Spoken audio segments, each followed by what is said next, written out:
Hello there, my very good friends. On today's wrestling news, is one of WWE's top stables about to get a surprising new member? I'll tell you the real reason AJ Styles was added to this week's Raw last minute. A couple of main roster stars have jumped ship to NXT, or maybe it was just a one-off, I don't know. And I'll tell you the lovely reason why Alexa Bliss isn't wrestling for WWE anymore. I'm Adam Wilborn. I'm Andy Murray. And this is the news. Which WWE stable could be getting a new member within the next few months? That is Imperium. Which member is that? It's Ilya Dragunov. This is a worked wrestling report. Came through yesterday. Coming through. Following up on some PW Insider stuff on the back of Battleground. I'll read the tweet to you. Tiffany Stratton versus Lyra Valkyria. Yeah. Valkyrie. I call her Bird Person, it saves time. Bird Person, there we go, the Sparrow. And Ilya Dragunov versus Dijak were praised in particular backstage. Quite right. After Battleground. There is still talk of possibly calling up Dragunov following SummerSlam, which is in August, and potentially joining Imperium. So, obviously the tie for Dragunov and Imperium is his career rivalry with Walter/Gunther. Yeah. Which has played out in WWE in some very acclaimed matches, but also predates that by like years and years and years. Great stuff in WXW. nearly happened in Defiant, if I remember. Oh, interesting. And then they bloody called, I think they signed Dragunov first. Didn't they? Rascals. How dare they? But yeah, they've obviously got a lot of history together. And of course, it's a European stable, Imperium. And you're all from thereabouts. Yeah, there you go. Ilya Dragunov is a Russian-born German. Is he Russian? Gentleman. Thought he was So taking his time. Anyway, there you go. That's the report. Maybe getting a new member. I like this more than I like JD McDonough maybe joining the Judgment Day. But does Imperium need a fourth man? I don't know. No, I like the dynamic right now, and I do like Ilya Dragunov doing what he's doing over in NXT. I mean, like you say, that match with Dijak quite rightly receiving lots of praise. Premium. Yeah, it's going to be weird for those of us who've, witnessed what they did, especially, I mean, even if you're a late adopter like me, just remembering that NXT UK wars, plural, that they had, it is going to be weird that they're like, me and you bloody love General Europe, don't we? It's Drew McIntyre's from Wales all over again, this. Yeah. But hey, if it gets Dragunov on the main roster, I'm kind of okay with it because he's sensationally talented, obviously. He's very good, yeah. But yeah, they're going to have some explaining to do, and knowing WWE under Vince McMahon, they're not going to be very good at it. Yeah, they'll just be mates all of a sudden. Yeah, it'll be weird, but yeah. Yeah, we've bonded over. I mean, there is a story to tell that they've bonded over kicking each other's ass. Yeah, you can do that all these American big dogs on the main roster who smell and have bad, I don't know, fast food. Please God, it's the opposite of the truth. America has the best fast food. Let Papa H write it and don't let Vince, because it'll just be incredibly last minute. Speaking of which, AJ Styles obviously was on Raw this week despite the whole brand split, although, let's be honest, we were never expecting them to stick to that for very long. And the reason why AJ Styles was added to Raw last minute was Vince McMahon. Mike Johnson of PW Insider reporting that that was the executive chairman's call. Parts of the show had to be redone to accommodate AJ's segment and, of course, the main event of Raw this week. Otherwise, the show was largely unchanged and went down as originally planned, resulting in a, quote, easy night in terms of creative production and execution for the company. Do you think this is going to develop into like when Paul Heyman used to be like, right, we'll do the maddest bollocks over here, like a pair of keys distracting Vince McMahon, and I'll put on some absolute bangers when he's not looking. Yeah, I'll have Braun and Bobby spear each other through the wall, through the video screen. So yeah, not all changes are created equally, and I think that this was the best stuff on Raw. So okay, sure. Love the show long arc of like, we'll set this up. I mean, impromptu matches are what they are. They at least did a tiny bit of work of like, have Postman Pierce on the phone for 5 minutes. Yeah. But yeah, I mean, it was really good. So I'm not going to complain too much about meddling from Vince McMahon. Yeah, obviously, if he came onto Raw and he booked AJ and Seth to lose to the Fiend and Bastion Booger, right? Not all changes. Rule it out. Yeah, not all changes are created equally, and this was the best stuff on the show. So hey, even a broken clock tells the time right. Who do you think smells worse? Bastion Booger or the Fiend? The Fiend lives in a swamp, brother. Like. Bastion Booger plays a character on TV, goes home, washes up, all that stuff. The Fiend is a literal monster who lives in a swamp. So there you go. There's no like differentiation between the character and he's just a creature. It's very method. It's sort of Daniel Day-Lewis-esque. Yeah, 100% Fiends of New York, my favorite movie of all time. There will be fiends. There will be goo. Right? Oh, there very good. What else is he in? Big triple. Lincoln doesn't really work. Fiend. I almost called him Triple D there. Lewis doesn't start with a D. Anyway, let's talk about the main roster stars who jumped ship to NXT last night. Yeah. When you think of wrestlers who'd fit well in NXT classically, right? You go to people like Ricochet, right? Mm-hmm. Back in the day when it was like hyper work rate, all of that stuff, you'd think maybe like a Chad Gable, someone like that. Yeah. Oh, that'd be tasty. Perhaps the last person you would think of, stylistically, even though he was in NXT for a long time, would be Baron Corbin. Big Bazza. Big Bazza, the big breakfast, and yet he showed up last night. So there was a match. The main event, Carmelo Hayes defending his NXT championship against Noam Dar. He won. Good match. And he got battered by big bloody Baron Corbin. He loves jumping people in that R-way in NXT, doesn't he? Man. It's changed a lot, but... The steak master himself, the grill master, coming down, clocked him, hit the end of days, posed above him with the belt. I really like this, you know. Angle, he's a free agent. Yeah. Wasn't drafted. You know who else is a free agent? Von Wagner. Mustafa Ali, he showed up as well. He did a bit of commentary. It was the Dyad versus Wesley and Tyler Bates. Yeah. And he spoke about being a free agent a bit on commentary. Afterwards, when Joe Gacy was being a rascal, he got in the ring and helped save the baby faces, raise their arms, all that stuff afterwards. So yeah, a couple of main roster demotions. Probably not, but you know, people coming down, having a visit. Corbin is a very effective heel. Oh, yeah. So it's a good person to put against. Look, I'll say this. Hayes. If this had happened a couple of years ago, before all like the diversity of Corbin's character, Happy Corbin, Broke Corbin, etc., etc., I'd have probably been like, oh, God. But I really like this, man. And considering what's happened recently with Dijak moving back down to NXT, it's a hell of a blueprint. Yeah. I thought Dolph Ziggler did a great job when he came down to feud with Bron Breakker. It's kind of weird that they decided to put the title on him and then not have Bron win it back over WrestleMania. Well, I suppose technically he did win it back over WrestleMania. Yeah. He was just on the Raw after WrestleMania rather than the big NXT show. But anyway, yeah, excited for both of them. Look, I just think right now, I saw people kicking off online about this, and I think that this is the best of the options that are available. They are pushing a lot of new people on the main roster, understandably. There is not going to be enough TV time for absolutely everyone. The positive Ali character was what it was. You know, it was all very subjective, that. And I think having had his title shot, what else would he have done? He'd have just sort of milled about and been in some crap feuds, whereas he can really showcase his talents down in NXT. Yeah, he can work with the Wizards. Yeah, you know. Baron Corbin playing spoiler for Carmelo Hayes and Trick Williams going after Baron Corbin. Sign me up. Hey, listen. I'm into it. I'm just saying, Baron Corbin used to wear a fedora. Who else wears a fedora on this show? It's the future. Hey, he's in a lot of trouble. Stacks. Yeah. It was just me and Stacks on the NXT preview podcast yesterday. That was quite the experience. Check that out. Thankfully, one of the Dadleys is back today. Michael Hamflett's going to be joining me for the NXT review. Yeah. Check that out. The lazy one didn't show up, did he? Bloody dang it. Hey.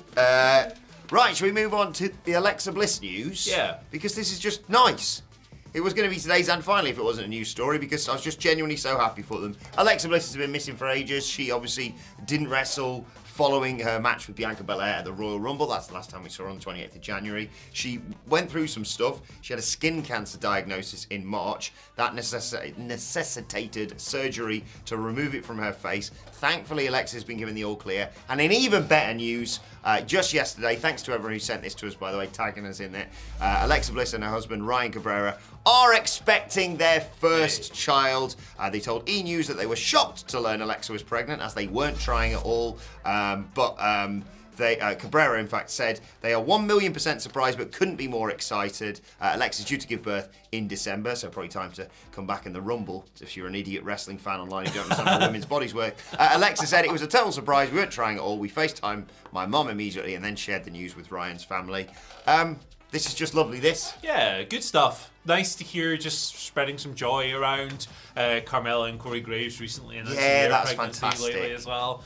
Yeah, Alexa's not been around in ages. The skin cancer thing was scary, but obviously she's had the surgery to have that removed, and she's been given the all clear, which is great. So yeah, it's positive, nice, chirpy, budgie news. Yes. Budgies. I've got a series of play dates now lined up, clearly, for my little boy when he arrives. There you go. Carmela's That's kid. not weird. Alexa's kid.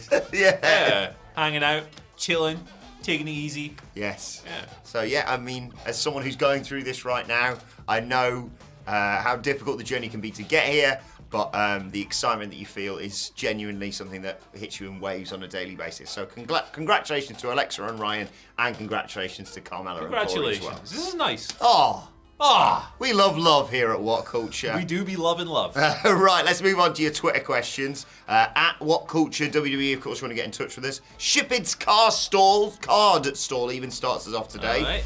Morning Legend, who do you think is due a turn, whether heel or face? I'd like to see Bailey again. Face Bailey again sometime soon. Maybe she could help Becky against Trish and Zoe.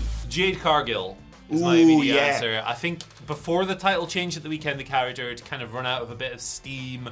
I don't think it's her fault, don't get me wrong. It's just the way it was presented for that length of time, and towards the end it did feel like we were just waiting for someone to come back and take the title, Yeah. which has finally happened now. Losing in like half a minute is the perfect opportunity to go away, come The back. reset button, innit? Yeah, with a fresh character, fresh gimmick. I think Jade's the one, babyface. I think it'd be good. I think MJF might be due a heel turn because, you know, sometimes people can get tired of the whole babyface champion shtick, so... Hey, folks, where's the lie? I think Shipid's card stall actually has nailed it with Bailey. Yeah, Bailey's good. Like, there was a bit of me that was like, do you have heel Bailey turn on Io and, well, initially the plan was Io and Dakota in my head. But no, I think evil Io kicking the crap out of Bailey because he just had enough, and then Bailey. Yeah, bring back the Bailey buddies, man. I miss him. Chop him down, baby. Dominic Mysterio's not quite getting the loud enough crowd reactions at the moment. I think they really need to turn him face. He's only over in 2 companies. Yeah. He's only over around 2 people. No one makes a noise for him when he comes out. It's weird. Why do they keep persisting with it? Pranav at Poisoned Wit gives us a second question of the day. Good morning. Simple question for y'all, writes Pranav. Is Karrion Kross the new Fiend? What? It's actually, I read that and went, what? And then I actually think it's a very good point. Okay. Is Karrion Kross the new Fiend, all threat and theatrics, but never winning a big match? Oh, actually, that's a good... Yeah. Yeah, okay, fair play. You won me around. I was just imagining Karrion Kross carrying a big hammer and like going, oh, I'm the flipping Fiend. That's not a bad comparison at all. It's actually good. He has no like real threat level Karrion Kross. He's got the entrance, he's got the song, he's got the mean facial expressions, but they don't book him in a way that makes him feel fearsome. He sits at ringside at an event and they call him out like they did, was it Night of Champions? Yeah. And they're like the harbinger of doom spreading sorrow, and then he just loses. Yeah. So like He lost to Shinsuke, you set up the thing with Shinsuke. yeah, like, and I don't know, he's inherently, after watching the video of him working out with Chris Van Vliet doing the Jesse Ventura impression, Oh, yeah. it's not a scary guy. He's got a bit of patter about Yeah, him. he's like a really endearing man. So, like, I don't think this role suits him in the first place. He's large, but I don't think he's particularly threatening. Maybe he's one for a turn. Yeah. Because I agree, like... Sexy baby For me, the face. wheels fell off the moment they decided to not go fully in on Karrion Kross in the Drew McIntyre feud. It felt like Drew can eat the loss and maybe turn heel off the back of it. He's just been around the title picture, so he's not going to be there anytime soon. Why are you protecting him, even if it's just to hoy him into that, admittedly, fantastic triple threat at WrestleMania? Yeah. I don't think that was the plan at that time. I don't know. Who knows? He needs something new. He's a good answer for the previous question. Yeah. A new gimmick. Something different. Something different. Mimi Burris. The lovely Mimi Burris gives us Legend. our final question of the day. Mimi writes, good morning, King of the Mic and heel with the eel. I was going to grab the eel. I was too slow. he's but eating. He's still eating. He's been Still eating eating for now. like a month. Arms are tough to Maybe you eat. could have a little old grape that I found. Do I eat it? No, absolutely not. That's basically wine by this point. Gee whiz. That's a raisin. That's literally a raisin. Who would you guys like to see be the first challenger for Chris Statlander's TBS title? I'd love to see a returning Thunder Rosa. Good to have you back, Wilborn. Thank you, Mimi. Ooh, Thunder Rosa's a really good answer. That'd be a great feud. Great match. Great stuff. Yeah, that's really good. Serena Deeb, where is she? Where is she? What's going on with her? About Serena Deeb. Like, she's like quietly the best wrestler between the ropes in the entire division, and she's just nowhere to be found. I think her and Statlander would be really sick. But Thunder Rosa is a great choice. Yes. Yeah, both of those rule. You've nailed it there. Yeah. Thunder Rosa. Great to have Chris Statlander back. Great return. Despite the fact I saw that clip on Twitter where she was facing someone and said something really nasty about like her family, like, oh, you probably considering your attitude, probably good that you didn't have any family or something. It's like, Jesus Christ, all right, chill out, Chris. Well, she's an alien. She doesn't have concepts like humans have. It's fair play. Indeed. It's fair play. Should we move on to That's today's... how the person who loses to Statlander should job out with a boop. Oh, should we pin them like that? Finger boop of doom. Finger. There you go. Finger on them. Yeah, give Statlander some squash matches. Yeah. Boop. Easy game. Let's Nice move on to today's, and finally, I just saw this on Squared Circle this morning and thought, okay, what do you think is an appropriate present for a first anniversary? I think it's paper. I think I got my wife a toilet roll. A nice bit of jewelry, like what's your partner like? Cater Exactly. to that, I think the first anniversary is paper. That was it, and I got a toilet roll with that Twitter comment saying she was only marrying me for a visa because she was Brazilian.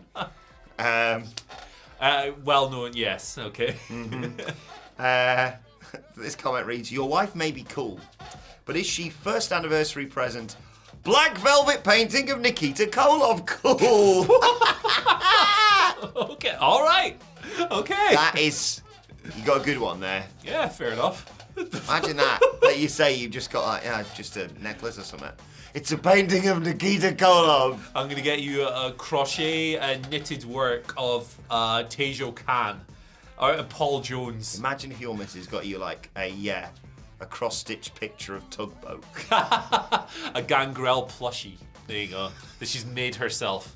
Fantastic. Or a Billy Gunn that sweats out of his tits. Hey, we got one. There he is. There he goes. Maybe he wants a bit of... Hang on, I'm going to feed him. Come here, you. I'm practicing for a few months' time. Is this how big your baby's going to be? Eating great, Billy. Don't push it. That's a good boy. I'm going to push that. I've got to burp him now. That's going in Michael Hamflett's ear when we get out of here. I'm just going to shove it in there. Just... He'll only whine about it. Whine about it! Hey! Hey! Sorry, I shouldn't throw my child about, should I? There we go. Anyway, let us know your thoughts on... oh my God!